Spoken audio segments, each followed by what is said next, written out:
أنفسنا ومن سيئات أعمالنا من يهده الله فلا مضل له ومن يضلل فلا هادي له أشهد أن لا إله إلا الله وحده لا شريك له وأشهد أن محمدا عبده ورسوله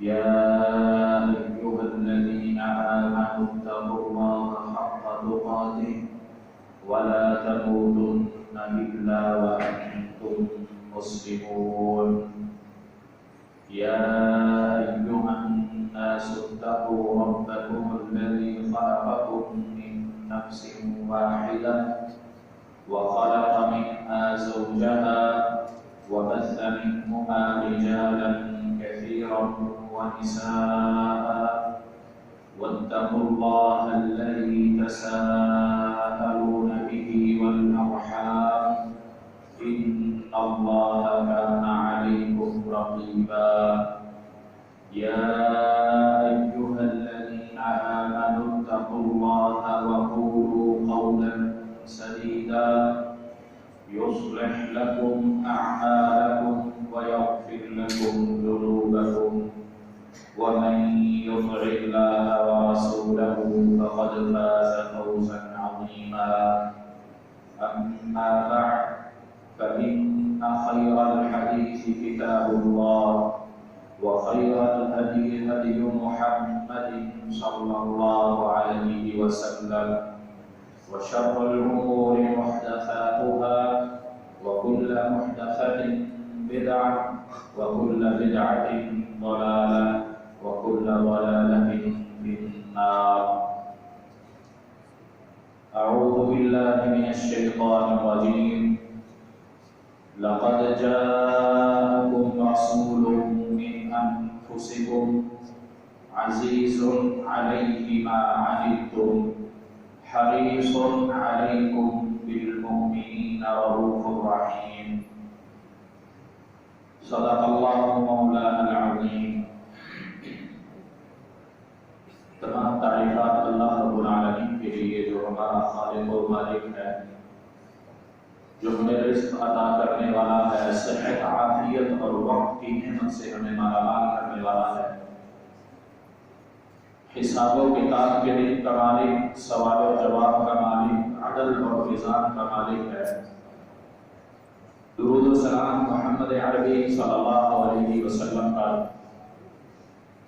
جو رحمت للعالمین بنا کر بھیجے گئے، جن کا آنے کا مقصد اللہ رب العالمین نے ہماری خیر خواہی بتایا، ہماری بھلائی بتایا۔ سورۃ التوبہ کی آیت نمبر 128، سیکنڈ لاسٹ آیت اس سورت کی 11ویں پارے میں جو اللہ رب العالمین نے نازل کی، وہ پیغام ہمیں یہ دے رہی ہے کہ اس رسول کا تعارف کیا ہے، اس کی بعثت کا مقصد کیا ہے۔ وہ رسول، وہ نبی یعنی محمد عربی صلی اللہ علیہ وسلم یہ تم سے کیا چاہتے ہیں؟ لقد جاءکم رسول من انفسکم، اللہ رب العالمین نے اس آیت مبارکہ میں نبی علیہ السلام کی صفات بتلائی ہیں، اور یہ وہ صفات ہیں جو اللہ نے ان کے اندر رکھی۔ پہلی صفت کیا ہے؟ لقد جاءکم رسول من انفسکم، کہ یہ رسول تمہارے میں سے ہیں، تمہارے اندر سے رسول بنائے گئے ہیں۔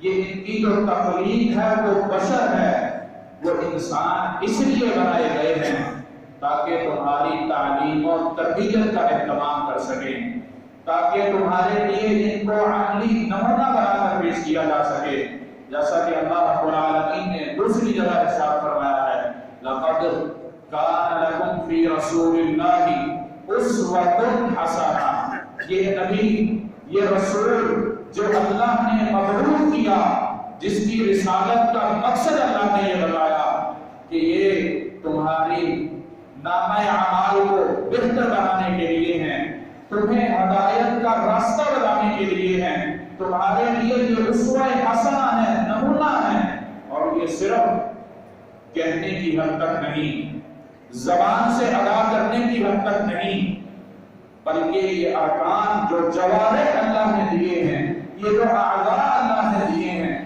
ان سے عمل کر کے یہ بتلانا ہے کہ ہاں یہ مقصد تھا اس بعثت کا، اور رسول اللہ سے اللہ رب العالمین نے جو کام کروائے، جو تعلیم ہمیں دلوائی، اس تعلیم کا مقصد، اس کا مفہوم یہ ہے کہ ہم اپنے عمل کے ساتھ اس کو ثابت کریں کہ ہاں جو اللہ نے رسول بھیج کر جو مقصد ہمیں بتا دیا، جو ہمارے لیے اسوہ حسنہ بنا دیا، ہم اسوہ حسنہ کو اس مضبوطی کے ساتھ تھامے ہوئے ہیں، اس کی زندگی پر اپنی زندگی کو اس طرح چلائے ہوئے ہیں کہ ہمیں دنیا اور آخرت کی فکر ختم ہو جاتی ہے۔ من انفسکم، اللہ نے رسول کی بعثت کی، اس امت پر انعام کیا، اور وہ کس وقت کیا؟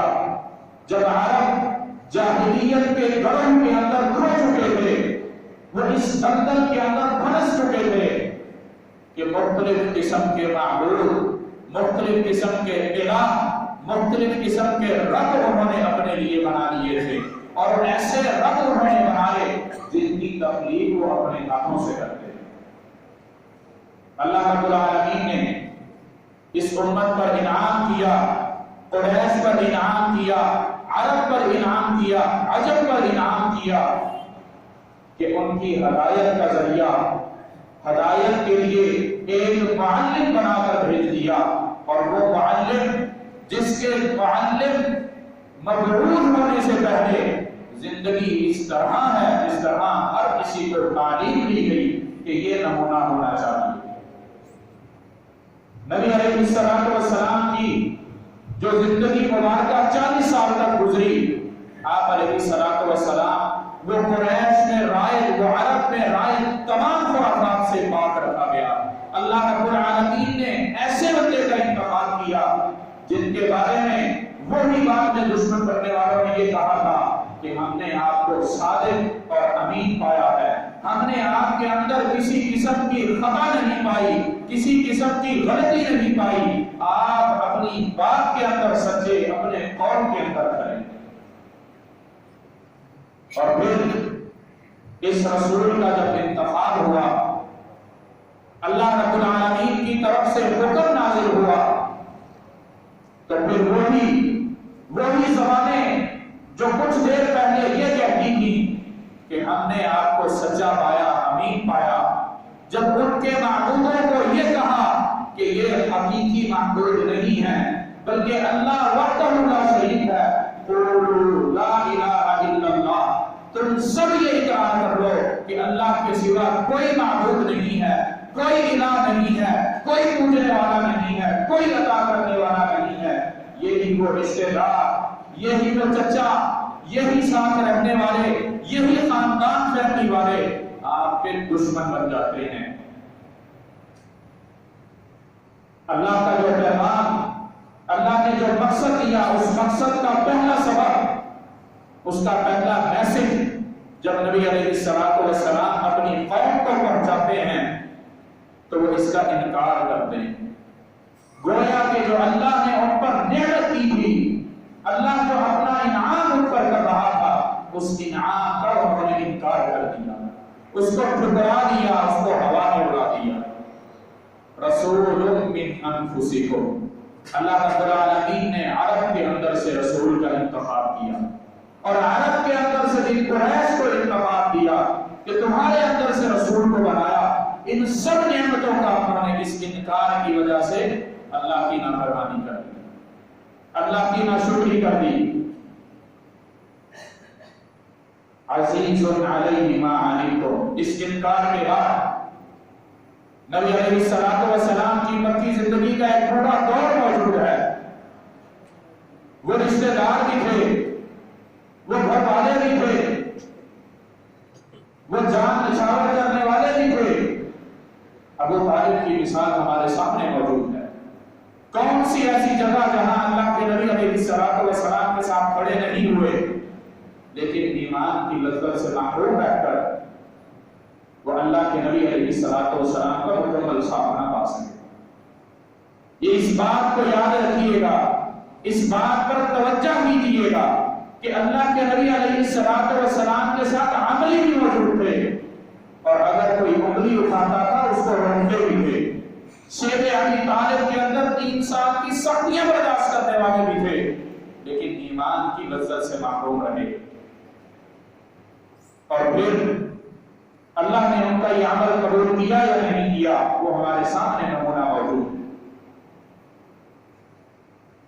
یہ اپنے جوارح سے جب تک ہم یہ ثبوت نہیں مہیا کریں گے کہ ہاں ہم اس رسول کی پیروی کرنے والے ہیں، اللہ نے جو اس رسول کی صفت بتلائی ہے کہ یہ رسول انفسکم تمہارے اندر سے انتخاب کیا گیا ہے، اس وقت تک میں اس بات کا ثبوت مہیا نہیں کر سکتا جب تک میں اپنی زندگی کو عملی طور پر اس تعلیمات کے اندر نہیں لے کر آتا جو تعلیمات اس رسول نے مجھے دی، جو تعلیمات اللہ نے اس رسول کے اوپر اتار کر وہی نازل کر کے مجھے سکھلا دی، سمجھا دی، بتا دی۔ آج کا مسلمان اگر اپنے آپ کو اس ذائچے میں لے کر آئے، اس دائرے کے اندر رکھ کر وہ سوچے تو کیا میری اور آپ کی زندگی اس طرح گزر رہی ہے جس طرح شریعت نے مجھ سے ڈیمانڈ کی ہے؟ یہ میں نے اور آپ نے خود سوچا۔ من انفسکم کے انعام کا میں اقرار کر رہا ہوں یا انکار کر رہا ہوں، یہ میں نے اپنے عمل سے ثابت کرنا ہے۔ اللہ نے جو صفت یہ رسول کی بتائی ہے اس کو میں نے کس طرح پایا ہے، میں عملی طور پر اس کو کس طرح سمجھ رہا ہوں، کیا میں اس کا ثبوت مہیا کر رہا ہوں یا نہیں کر رہا ہوں۔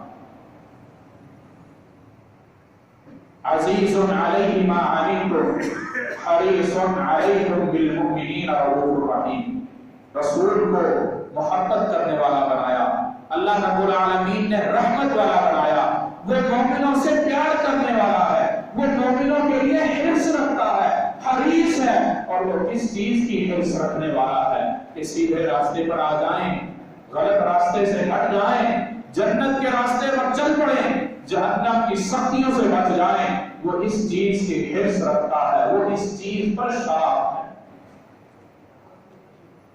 وہ محبوب نبی آج اگر ہم نعرہ لگا دیتے ہیں کہ حرمت رسول پر جان بھی قربان ہے، لیکن عملی طور پر نہیں، اس کے بالکل برعکس ہوتا۔ اللہ کے نبی علیہ السلام کو جو اللہ نے رحمت بنا کر بھیجا ہے، میں اس رحمت سے فائدہ اٹھانے سے محروم ہو جاتا ہوں۔ اور وہ محرومی کس طرح آتی ہے، اس محرومی کا میں عملی طور پر نمونہ بن جاتا ہوں۔ کس طرح عملی نمونہ بنتا ہوں؟ اپنی خواہشات کے پیچھے چل کر، اللہ کے فرامین کو چھوڑ کر، تعلیمات نبویہ کو چھوڑ کر، میں جب اپنے نفس کی پیروی کرتا ہوں، پھر میں اس تعلیم سے دور ہو جاتا ہوں، اس راستے سے دور ہو جاتا ہوں جس راستے کے لیے میرے رسول نے، میرے نبی نے مجھ سے حرص رکھی، جس چیز کی وہ چاہت کرتا تھا اس چاہت کو میں نے چھوڑ دیا۔ اس مقصد کے لیے، اس چیز کے لیے صحابہ کی زندگی سامنے رکھنی چاہیے۔ نبی علیہ السلام کے اصحاب کس طرح آپ کے ساتھ معاملہ کیا کرتے تھے، کس طرح وہ آپ کے ساتھ چلا کرتے تھے، کس طرح وہ آپ کے ساتھ کھڑے ہوا کرتے تھے۔ صدیق اکبر رضی اللہ تعالی عنہ، ان کی زندگی کو اٹھا کر دیکھ لیجیے۔ ہجرت کا جب موقع آتا ہے تو آپ کے ساتھ کون ہے، پریشانی میں مبتلا کون ہے؟ رسول اللہ صلی اللہ علیہ وسلم پر اللہ نے یہ آیات نازل کر دی، لا تحزن ان اللہ معنا۔ اللہ رب العالمین نے یہ الفاظ اتار کر رسول کو بتا دیا کہ اپنے ساتھی کو کہہ دو کہ غم نہ کر، اللہ ہمارے ساتھ ہے۔ آخر غم کیا تھا؟ کیا اپنے نفس کا غم تھا، اپنے مال کا غم تھا، اپنی ذات برادری کا غم تھا، اپنی اولاد کا غم تھا؟ کس چیز کا غم تھا؟ کیا اپنی تجارت کے ڈوب جانے کا غم تھا؟ بلکہ غم کیا تھا کہ کوئی نبی رسول جو اللہ نے مبعوث کر دیا، اس کو تکلیف نہ پہنچا دے۔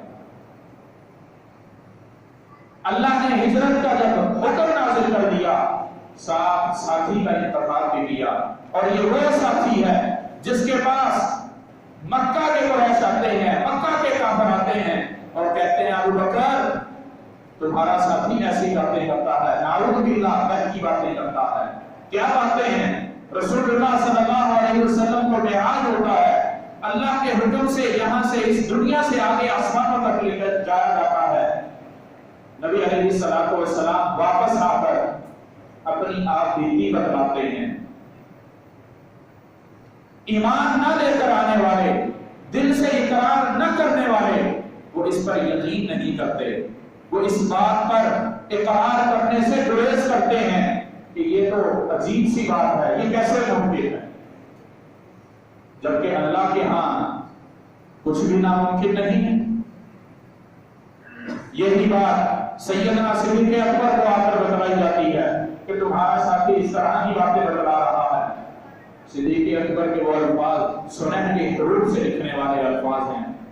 ایسے ہی ان کو صدیق کا لقب نہیں ملا، ایسے ہی ان کو اس طرح کے درجات نہیں ملے، اس امت کے نبیوں کے بعد سب سے پہلا نمبر ایسے ہی نہیں ملا۔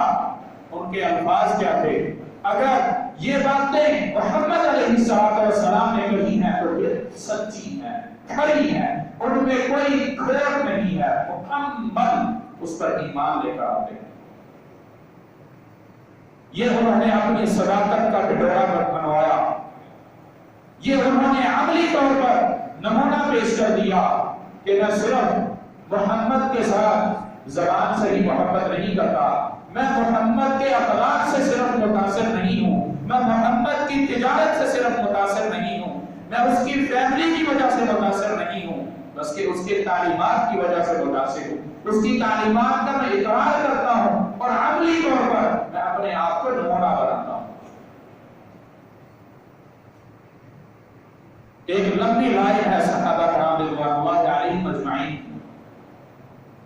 ان پر جان قربان کرنے والے۔ آپ علیہ الصلوۃ والسلام کے پاس ایک سفیر آتا ہے، آپ صلی اللہ علیہ وسلم کی داڑھی پکڑنے کی کوشش کرتا ہے، آپ کا صحابی برابر پہ کھڑا ہے، تلوار سے اس کے ہاتھ پہ مارتا ہے، وہ ہاتھ آگے بڑھاتا ہے یا اس کے ساتھ مارتا ہے۔ اگر نبی نے حرص کی ہے سیدھے راستے کے انتخاب کے لیے تو آپ کے صحابہ نے بھی اس کا عملی نمونہ پیش کیا۔ صرف مال ہی لے کر آپ کی خدمت میں نہ آئے، اپنی جان بھی لے کر نکل پڑے۔ رسول اللہ صلی اللہ علیہ وسلم کی ذات جو ہمارے لیے حریص تھی، اور یہ صرف حرص وہیں تک نہیں رکتی، صحابہ تابعین کے زمانے تک نہیں رکتی، بلکہ جاءکم، یہ کم کا جو صیغہ اللہ نے بولا ہے، جب تک یہ امت رہے گی اس وقت تک یہ حریص رہے۔ اس کا ایک معنی یہ بھی ہے کہ اللہ رب العالمین نے محمد علیہ السلام کی بعثت کے بعد کسی دوسرے نبی کا نزول نہیں کرنا، کسی دوسرے نبی کی تقرری نہیں کرنی، بس تھم گیا یہاں سلسلہ، نبوت رک گئی، یہ سلسلہ اب آگے چلنے والا نہیں ہے۔ ختم نبوت کا انکار جو کر رہا ہے وہ اس آیت کا بھی انکار کرتا ہے۔ پھر اللہ رب العالمین نے انفسکم کے اندر ایک اور صفت رکھ دی۔ اگر قریش کی وہ بات جو وہ یہ کہتے تھے کہ یہ تو ہمارے جیسا ہے، ہمارے اندر سے یہ رسول بن گیا، ہمارے اندر سے اٹھ کے ہماری تعلیمات کو، آباء و اجداد کی باتوں کو غلط کہنے لگ گیا، یہ کیسے ہو سکتا؟ اللہ رب العالمین نے اس میں بھی حکمت رکھی اور یہ حکمت بتلا دی۔ میں نے رسول کو تمہارے اندر سے اس لیے انتخاب کیا تاکہ تمہارے معاملات تمہاری طرح کر کے تمہیں بتلا دے، سکھلا دے، وہ تجارت ہو، وہ معیشت ہو، وہ معاشرت ہو، وہ معاملات ہو، وہ حقوق اللہ ہو، حقوق العباد ہو، جتنے بھی معاملات ہیں جو ایک انسان کی زندگی کے ساتھ جڑے ہوئے ہیں، وہ سارے معاملات یہ رسول کر کے بتلائے گا، تمہیں سکھلائے گا۔ اس لیے انفسکم، اگر اللہ رب العالمین فرشتہ مقرر کر دیتا، اللہ کو تو کوئی مشکل نہ تھی، اللہ انتخاب کر سکتا تھا، لیکن فرشتے کا اور ہمارا معاملہ الگ۔ اللہ نے فرشتے کو نور سے تخلیق کیا، آدم کو انسان کو مٹی سے پیدا کیا،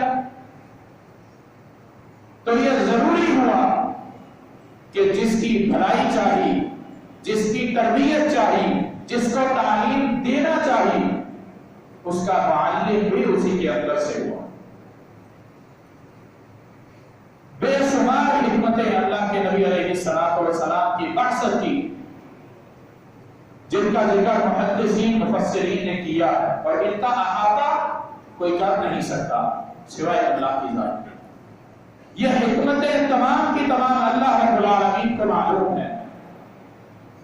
پھر اللہ کے رسول علیہ السلام اسی حرص کو رکھتے ہوئے اپنے خاندان کو دعوت اللہ دیتے ہیں، رجوع اللہ کرتے ہیں، اللہ کی طرف بلاتے ہیں، اور وہ جب اس کا انکار کرتے ہیں، دشمن بن جاتے ہیں، پھر اللہ کے رسول علیہ السلام کا عمل کیا؟ پھر اللہ کے نبی علیہ السلام نے ان کے ساتھ معاملہ کیا رکھا؟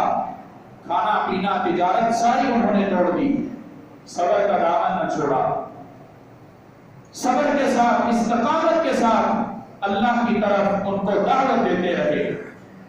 بے شمار قسم کے پروپیگنڈے جو اللہ کے نبی علیہ السلام کی ذات مبارکہ کے لیے کیے گئے، ان سب کا انکار رسول اللہ علیہ السلام سے ہمیں کیسے ملتا؟ کیا آپ علیہ السلام نے صرف زبان سے کہا تھا؟ کیا آپ علیہ السلام نے اعلانات کروائے تھے، یا اپنے ساتھیوں کو کہلوا کر بھجوا دیا تھا کہ جاؤ راستوں پر کھڑے ہو جاؤ، جو گزرگامی ہے اندر آنے کی اور جانے کی، وہاں پر کھڑے ہو جاؤ، ہر آنے والے کو یہ بتلا دو کہ میں سچا ہوں، میں اللہ کا رسول ہوں، مجھے مبعوث کر دیا گیا ہے، میں اللہ کی طرف سے پیغام لے کر آیا ہوں۔ اللہ کے نبی علیہ السلام نے ایسا کچھ نہیں کیا۔ آپ علیہ السلام نے عمل سے یہ بتلایا، اپنے اخلاق سے بتلایا، حقوق اللہ کے ساتھ، حقوق العباد کے ساتھ بتلایا کہ میں ہی سچا ہوں، میرے پاس جو تعلیم ہے، میرے پاس جو اللہ کی وحی نازل ہو رہی ہے، وہ سچی اور کھری ہے۔ اللہ نے میری جو بعثت کی ہے اس کا مقصد یہ عمل کے ساتھ، اور اگر عمل نہ ہوتا تو شاید کوئی اقرار بھی اس طرح نہ کرتا کہ آپ علیہ السلام کے وہ دشمن جو آپ علیہ السلام کی جان لینے کے لیے نکلتے ہیں اور واپس جا کے اعلان کرتے ہیں کہ تم اس کا مقابلہ نہیں کر سکتے، دشمنی نکالنے کے لیے آتے ہیں اور ایمان قبول کرتے جاتے ہیں، اسلام میں داخل ہو کر جاتے ہیں۔ یہ عمل تھا۔ نبی علیہ السلام کی ایک حدیث، اللہ کے نبی علیہ السلام فرماتے ہیں انما انا لکم بمنزلۃ الوالد اعلمکم، کہ میں تمہارے لیے بعثت کے بعد والد کے قائم مقام ہوں۔ جس طرح آج ہم جس سے تعلیم حاصل کرتے ہیں وہ ہمارا استاد ہو، کسی بھی فیلڈ کا استاد ہو، وہ والد کے قائم مقام سمجھا جاتا۔ حقیقی والدین پیدائش کے بعد، چھوٹی عمر میں پرورش کر دینے کے بعد ایک استاد کے حوالے کر دیتے ہیں، اس کا انتخاب کرتے ہیں، وہ تلاش کرتے ہیں کہ بہترین استاد ہو، جو اپنی زندگی میں نمونہ ہو، عمل کرنے والا ہو، وہ مثالی استاد ہو، اس کے حوالے اپنے بچے کو کر دیتے ہیں۔ پھر وہ استاد اس کو بناتا ہے، اس کو سنبھالتا ہے، اس کو نکھارتا ہے۔ پھر استاد کا کردار ہوتا ہے اس کی زندگی کو اچھا بنانے میں، اس کی زندگی کو برا بنانے میں۔ یہی اللہ کے نبی علیہ السلام نے پیغام دیا، بمنزلۃ الوالد، میں تمہارے لیے والد کی منزلت پر ہوں۔ اس کا مقصد کیا ہے؟ اعلمکم، تاکہ میں تمہیں پڑھاؤں، سکھاؤں، سمجھاؤں، اور یہی اللہ رب العالمین کا مقصد تھا۔ جو اللہ نے انتخاب کیا، بعثت کی، رسالت کو دی، وحی نازل کی، اس کا مقصد بھی یہی تھا، ہماری تربیت، جہنم سے دور کر کے جنت کی طرف لے جانا، گمراہی کے راستے سے کھینچ کر ہدایت کے راستے کی طرف لے جانا۔ آج اگر ہم مسائل مشاکل کا شکار ہیں تو کیوں ہیں؟ اس پر ہمیں توجہ کرنی۔ ہم لمبی لمبی تقریریں سن لیں اور بھول جائیں، اس کا فائدہ نہیں۔ مختصر بات، انتہائی اختصار کے ساتھ اگر ہم یہ چیز پکڑ لیں مضبوطی کے ساتھ کہ میری تخلیق عمل کے لیے تھی، عبادت کے لیے تھی، رسول کی بعثت عملی طور پر تھی، اللہ نے عمل مانگا ہے، جو ڈیمانڈ کی ہے وہ عمل ہے۔ زبان سے میں اعلان کروں یا نہ کروں، میں سپیکروں کے اندر چلا کر کہوں یا نہ کہوں، حرمت رسول پر جان قربان ہے، یہ مجھے کہنے کی ضرورت ہی نہیں۔ کیوں ضرورت نہیں؟ میرا عمل بولے، میری باڈی بولے، میرے جوارح بولیں گے، اعضاء بول کر بتائیں گے، چیخ کر کہیں گے کہ ہاں جس رسول کے ساتھ محبت کی ہے اس رسول کے ساتھ میں اطاعت کرتے ہوئے اس کا ثبوت دے رہا۔ اور یہی ثبوت صحابہ نے دیا تھا، جن کو اللہ نے اولئک حزب اللہ کہا، جن کو اللہ نے اولئک هم المهتدون کہا، اللہ نے اولئک هم المفلحون کہا۔ ان کو اللہ نے ایسے ہی نہیں کہا، عملی ثبوت مہیا کیا، جن کے لیے اللہ نے یہ شرط بتا دی تھی اور یہ رہتی دنیا تک شرط موجود ہے، وَأَنْتُمُ الْأَعْلَوْنَ إِن كُنتُم مُؤْمِنِينَ۔ اللہ نے قریش کو بھی یہی کہا، نبی علیہ الصلوۃ والسلام کے ذریعے سے قریش کو بھی یہی کہلوایا تھا، قُولُوا لَا إِلَٰهَ إِلَّا اللَّهُ تُفْلِحُوا تَمْلِكُ الْعَرَبَ وَالْعَجَمَ، فلاح پا جاؤ گے، دنیا آخرت لے جاؤ گے، اللہ رب العالمین تمہیں اس دنیا میں بھی اور آخرت میں بھی سرخرو کر دے گا، عرب اور عجم کا مالک بنا دے گا۔ اللہ نے صرف یہی نہیں کہا کہ اقرار کر لو میرے ایک ہونے کا، اور جب انکار کیا پھر پستیاں، گمراہیاں، مکے کی بادشاہت ان کے پاس تھی، اللہ نے وہ بھی چھین، اس سے بھی ان کو محروم کر دیا۔ کیوں؟ ایمان نہ لائے، اسلام کے اندر داخل نہ ہوئے، رسول جس کو حریص بنا کر اللہ نے بھیجا تھا اس کے اس حرص کا انہوں نے احترام نہ کیا، اور صرف ان صفات کا انکار نہیں کیا بلکہ اپنی دنیا کے ساتھ اپنی آخرت کو بھی تباہ کیا۔ دنیا کیسے تباہ ہوئی؟ نبی کی بعثت کے وقت مکہ کے اندر حکمران کون تھے؟ جن کو اللہ کے نبی نے دعوت دی تھی، جن کو یہ کہا تھا قولوا لا الہ الا اللہ تفلحوا تملکوا العرب والعجم، عرب و عجم کا تمہیں اللہ مالک بنا دے گا اگر تم اللہ وحدہ لا شریک کا اقرار کر لو گے، اپنے عمل سے یہ ثابت کر دو گے کہ ہم نے جو بت بنائے ہوئے ہیں، بیت اللہ کو جن بتوں سے ہم نے گدا کیا ہوا ہے اس کو ہم صاف کر دیں گے، اس سے ہم پاک کر دیں گے، خود پاک ہو جائیں گے اور اس پاک حرام جگہ کو، محترم جگہ کو بھی پاک کر دیں گے۔ اللہ نے وہ چھین لی ان سے، اس نعمت سے ان کو محروم کر دیا، لیکن رسول جن کو رحمت بنا کر اللہ نے بھیجا تھا وہ مایوس نہیں ہوئے، وہ مکہ سے نکل کر طائف کی طرف جاتے ہیں، وہ اللہ نے جو صفت بتائی ہے اس کا عملی ثبوت مہیا کر رہے ہیں، طائف کی وادی میں جاتے ہیں، 10 دن تک وہاں رکتے ہیں، لوگوں کو اللہ کی طرف بلاتے ہیں، دعوت دیتے ہیں، اور وہاں لوگوں کا بدلہ کیا ملتا ہے، لوگوں سے بدلے میں جواب کیا ملتا ہے۔ سیرت کی کتابوں میں بار بار یہ چیز لکھا ہے، ایک مسلمان کا بچہ اپنے بچپن میں اس چیز سے آگاہ ہو جاتا ہے کہ اللہ کے نبی علیہ الصلوۃ والسلام کو طائف کی وادی میں پتھر جسم لہو لہان ہو جاتا ہے، سستانے کے لیے ایک باغ میں بیٹھتے ہیں اور اللہ رب العالمین عرش پر یہ منظر دیکھا، یہ رسول کی حرص جو صرف اللہ نے دی اس کا عملی نمونہ دیکھ رہا، فرشتہ آ جاتا ہے، اللہ کے نبی، اللہ کے رسول محمد علیہ السلام اگر آپ کہیں تو ان دونوں پہاڑوں کو میں ملا کر یہ بستی ہی مٹا دیں، اس کو تہس نہس کر دوں، ستیہ ناش کر دوں جنہوں نے آپ پر ظلم کیا۔ یہ رحمت والا نبی، یہ رحمت للعالمین کی صفت پانے والا نبی کیا جواب دیتا ہے؟ وہ اس قوم کا کس طرح کا حریص ہے، کس طرح کے حرص رکھنے والا۔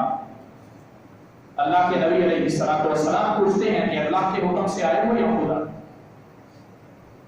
اللہ کے نبی اپنی مرضی سے ہی آیا ہوں، لوٹ جاؤ، میں اس قوم کے لیے رحمت بنا کر بھیجا گیا ہوں، میں ان کے لیے دعا ہی کرتا ہوں، یہ مجھے نہیں جانتے، ان کی آنے والی نسل، ان کی آنے والی قوم مجھے جانے گی، ایمان لے کر آئے گی۔ اللہم اہد قومی فانہم لا یعلمون۔ اے اللہ میری اس قوم کو ہدایت دے، دعا کے لیے ہاتھ اٹھاتے ہیں، میری اس قوم کو ہدایت دے، یہ مجھے نہیں جانتی، یہ مجھے نہیں پہچانتی، میں کیوں آیا ہوں، کس مقصد کو لے کر آیا ہوں۔ آخر آپ علیہ الصلوۃ والسلام کا ذاتی مفاد تو کوئی نہ تھا۔ آپ علیہ الصلوۃ والسلام نے جو تعلیمات ہمیں دی ہیں وہ ہماری نجات کے لیے، ہماری فلاح کے لیے، ہماری آخرت کو سنوارنے کے لیے ہیں۔ لیکن آج کا مسلمان، میں یا آپ یا کوئی اور، وہ پریشانیوں میں مبتلا ایک وجہ سے ہے۔ یاد رکھیے، صرف ایک وجہ سے، وہ فرانس کے خاکے ہوں، یا وہ ناروے کی گستاخی ہو، یا صحابہ پر تبرہ کسی جگہ پر کی جا رہی ہو، اس میں ہمارا بھی کردار ہے۔ معذرت کے ساتھ، میری بات کسی پر بری بھی ہو سکتی ہے، کسی کو گراں بھی گزر سکتی ہے، لیکن اصل جو مقصد ہے، جو پوائنٹ ہے، جہاں خامی ہے ہماری، وہ ہمارے عمل کی کمزوری۔ ہم عمل میں کمزور ہو گئے، اپنے خواہشات کے پیچھے چل پڑے، نبی کی رحمت سے ہم دور ہو گئے، ہم نے اس بات کا، اس صفت کا بھی انکار کر دیا۔ اللہ نے جو تعلیم ہمارے لیے نازل کی تھی، جو یقین ہمیں دلوایا تھا، اس یقین میں ہم کچے ہو گئے۔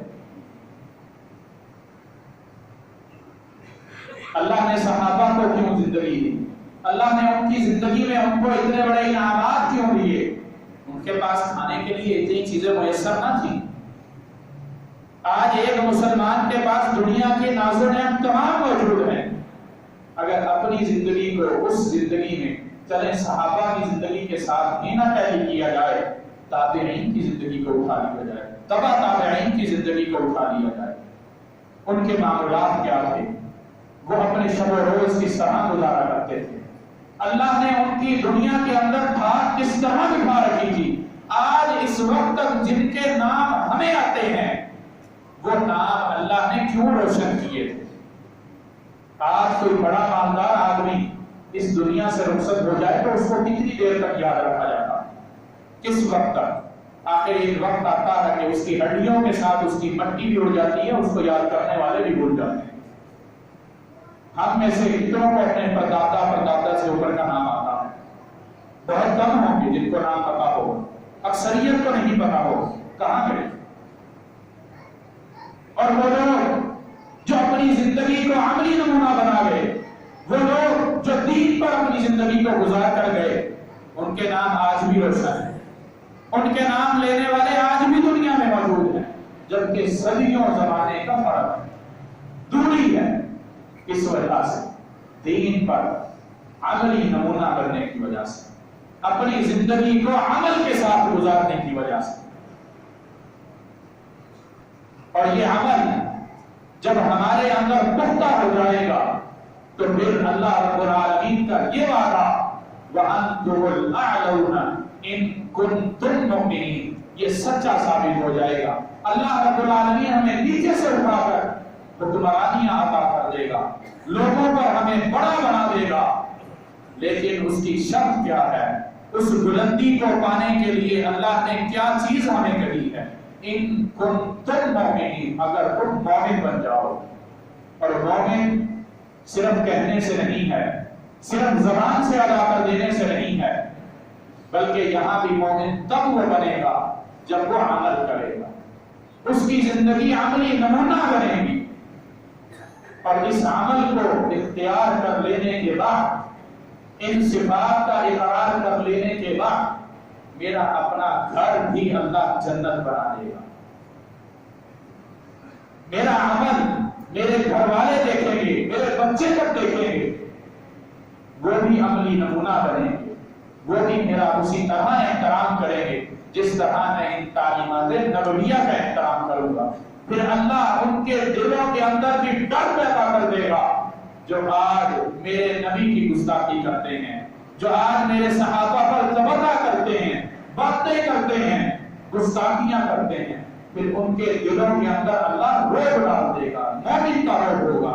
وہ اس بات کو کرنے سے پہلے 100 دفعہ سوچیں گے، پھر اس طرح کی حرکتیں کرنے والا کوئی پیدا نہیں ہوگا، بلکہ وہ مسلمان کو اپنی زندگی کے لیے رقم بھی مہیا کریں، وہ مسلمان کی معیشت کو طاقتور بنائیں گے، لیکن اس سے قبل مسلمان کو مومن بننا ہے۔ وَأَنْتُمُ الْأَعْلَوْنَ إِن كُنتُم مُؤْمِنِينَ وَآخِرُ دَعْوَانَا أَنِ الْحَمْدُ لِلَّهِ۔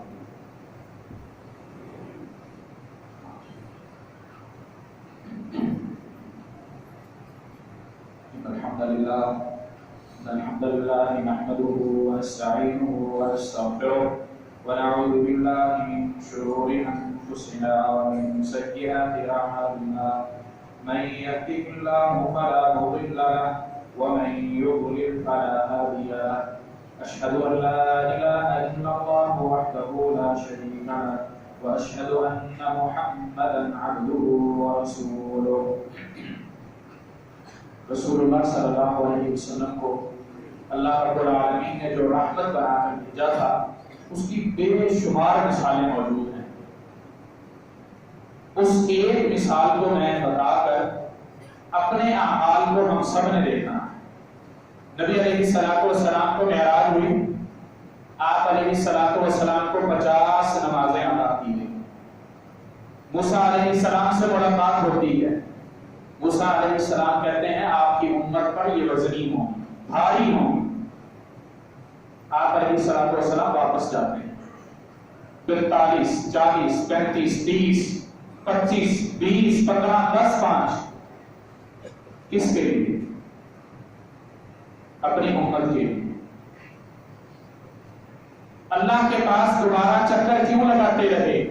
50 نمازیں جو لے کر پہلی دفعہ واپس آ گئے، ان کو 5 تک کیوں کروا دیا؟ امت کی آسانی کے لیے،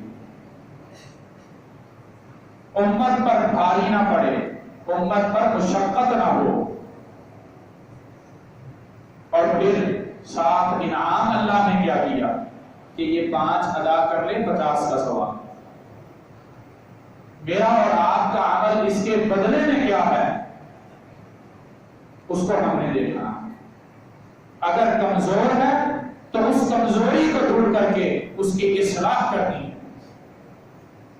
جو اللہ کا یہ انعام رسول اللہ صلی اللہ علیہ وسلم کے ذریعے ہم تک پہنچا، جو اللہ نے ان کے رحمت ہونے کا ثبوت ہمیں دیا، اس کے بدلے میں میری محبت کیسی، اس رحمت کے حصول کے لیے میرا عمل کیسا، یہ میں نے اور آپ نے آج سوچا۔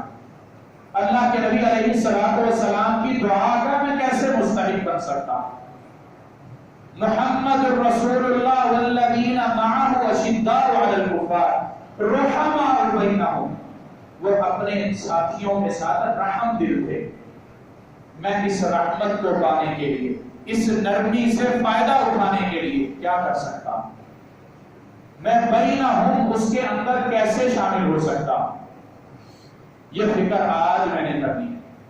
آج زندگی کا ناطہ ختم ہو جاتا ہے، سانس رک جاتی ہے، روح جسم سے پرواز کر جاتی ہے، تو پھر مجھے اپنی اس گزاری ہوئی زندگی کا سوال کا جواب دینا، اس کا حساب لینا، اس کے جتنے بھی معاملات میں نے کیے ہیں اس کی جواب دہی دینی۔ اور اگر اس زندگی کے اندر میں نے رسول اللہ صلی اللہ علیہ وسلم کو اسوہ حسنہ بنا کر زندگی گزاری، ان کے بتائے ہوئے راستے پر چل کر زندگی گزاری، تو پھر ان تمام دعاؤں کا میں مستحق بن جاؤں گا جو مجھے آخرت کی پریشانیوں سے بچانے کے لیے میرے رسول نے کی۔ جس کی وجہ سے وہ پریشان تھے، جس وجہ سے اللہ نے وعدہ کیا کہ ہم اے محمد صلی اللہ علیہ وسلم تمہاری امت کو تمہاری اس پریشانی میں مطمئن کریں گے، تمہیں خوش کریں گے تمہاری امت کے لیے۔ لیکن ان سب چیزوں کے حصول کے لیے انتخاب میرا ہے۔ اللہ نے مجھے فہم و فراست عطا کر دی، راستہ صحیح اور غلط بتا دیا، انتخاب کا فیصلہ مجھ پر چھوڑ دیا۔ اب اس انتخاب کو میں نے کرنا ہے، سیدھے راستے کا انتخاب کروں یا گمراہی کے راستے کا انتخاب کروں، یہ اب مجھ پر ڈیپینڈ کرتا ہے۔ اللہ رب العالمین سے دعا ہے کہ اللہ ہمیں اصلاح کرنے کی توفیق عطا فرمائے، ہمیں ہدایت والا راستہ چننے کی توفیق عطا فرمائے، اور ہمیں ان تمام دعاؤں کا مستحق بنا دے جو رسول اللہ نے ہمارے لیے کی صلی اللہ علیہ وسلم، جو آخرت کے لیے اللہ کے نبی نے سنبھال کر رکھی، ہمیں شفاعت کا مستحق بنا دے، حوض کوثر پر ہمیں پانی نصیب فرما دے۔ اللهم صل على محمد وعلى آل محمد كما صليت على إبراهيم وعلى آل إبراهيم إنك حميد مجيد، اللهم بارك على محمد وعلى آل محمد كما باركت على إبراهيم وعلى آل إبراهيم إنك حميد مجيد، ربنا آتنا في الدنيا حسنة وفي الآخرة حسنة وقنا عذاب النار، ربنا ظلمنا أنفسنا وإن لم تغفر لنا وترحمنا لنكونن من الخاسرين، ربنا لا تزغ قلوبنا بعد إذ هديتنا وهب لنا من لدنك رحمة إنك أنت الوهاب۔ جمعے کے دن درود شریف کا خصوصی طور پر اہتمام کیجیے، کہیں جا رہے ہیں، سفر کر رہے ہیں، کہیں بیٹھے ہوئے ہیں، خصوصی طور پر جمعے کے دن، ویسے ہر روز ہی لیکن خصوصی طور پر جمعے کے دن درود شریف کا اہتمام کرا کریں، اس کو پڑھا کریں۔ انتہائی آسان، صلی اللہ علیہ وسلم درود ابراہیمی افضل ہے، لیکن مختصر یہ بھی آپ پڑھ سکتے ہیں، اپنی زبان پہ اس کو جاری رکھیں، اس کے بے شمار فوائد ہیں۔ اللہ ہمیں عمل کی توفیق عطا فرمائے۔ ربنا تقبل منا انك انت السميع العليم وتب علينا انك انت التواب الرحيم، وصلى الله وسلم على نبينا محمد وعلى اله وصحبه اجمعين برحمتك يا ارحم الراحمين۔